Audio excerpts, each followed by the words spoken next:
High, আমি ডুডলের দিয়া। আমি আজকে রান্না করব গোয়ালন্দ চিকেন। এই চিকেনটাতে কোনো মশলা খুব বেশি দেবো না, নুন হলুদ ছাড়া।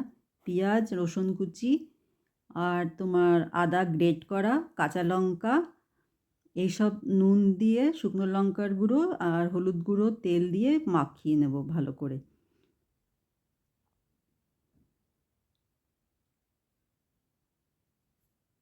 এই রান্নাটা বাংলাদেশের ভীষণ পুরনো রান্না। এটা গোয়ালন্দ ঘাটের সাথে এই নামটা মানে পড়েছে, গোয়ালন্দ চিকেন। যখন ব্রিটিশ আমলে ঢাকা ও কলকাতার মধ্যে স্টিমার চলতো, সেই সময় যাত্রীরা গোয়ালন্দ ঘাটে বিশ্রাম নিত। সেই সময় ওখানকার বাবুর্চিরা বা কুক যারা খুব তাড়াতাড়ি এই রান্নাটা করতে পারতো। আর এটা খুব তাড়াতাড়িও হতো আর খুব টেস্টিও হতো। সেই জন্য এটা খুব ফেমাস হয়ে গেছে, গোয়ালন্দ চিকেন।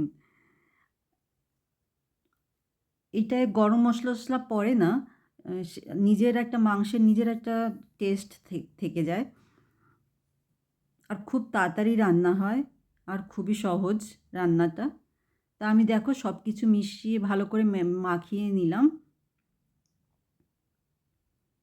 আমি একটু গরম মশলা দেব, কেননা এটা দেশি মুরগি না, এটা ব্রয়লার মুরগি। এর একটা একটু গন্ধ থাকে, সেই গন্ধটা চলে যাবে।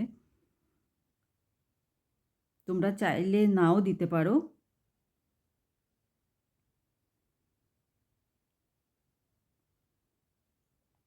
আমি আলুও দেব। আলুগুলো নতুন আলু ছিল,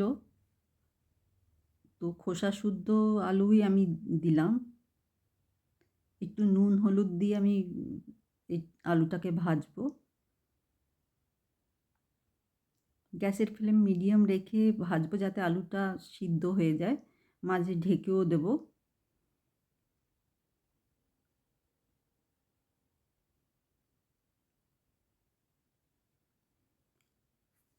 আজও অনেক মানুষ এই রান্নাটা এখনও পছন্দ করে।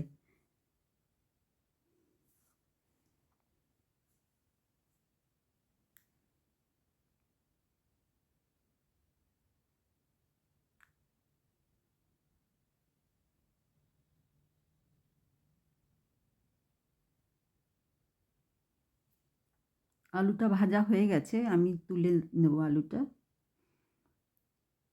সামান্য তেল আছে, এর মধ্যেই আমি ম্যারিনেট করা চিকেনটা দিয়ে দেব। এই সময় আমরা গ্যাসের ফ্লেমটা হাই করেই ভাজবো। 3 থেকে 4 মিনিট গ্যাসের ফ্লেমটা মিডিয়াম টু হাইয়ের মধ্যে রেখে ভাজবো। যখন জল বেরিয়ে আসবে, সেই সময় গ্যাসের ফ্লেম কমিয়ে ঢেকে ঢেকে রান্না করব।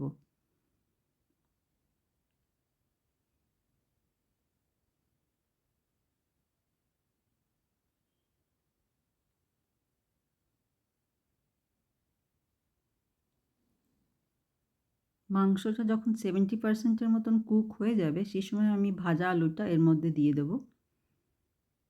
তোমাদের এই রান্নাটা যদি ভালো লাগে, কমেন্ট করে আমাকে জানিও। আমার চ্যানেলটা একটু সাবস্ক্রাইব করে নিও।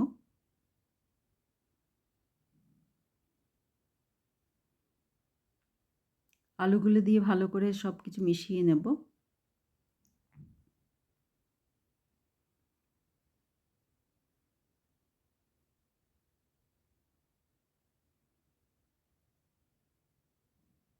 গ্যাসের ফ্লেমটা এবার একটু বাড়িয়ে আমি কষাবো।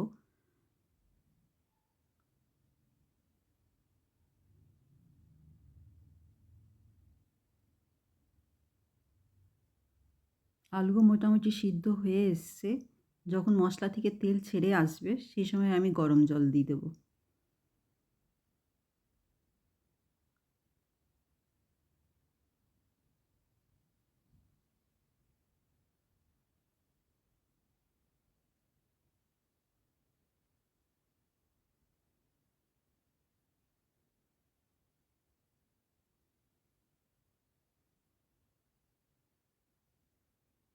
গরম জল দিলাম জল নিজেদের তোমাদের ইচ্ছে মতন যতটুক দরকার ততটুক দিতে পারো। নুনটা এখন চেক করে দেখব।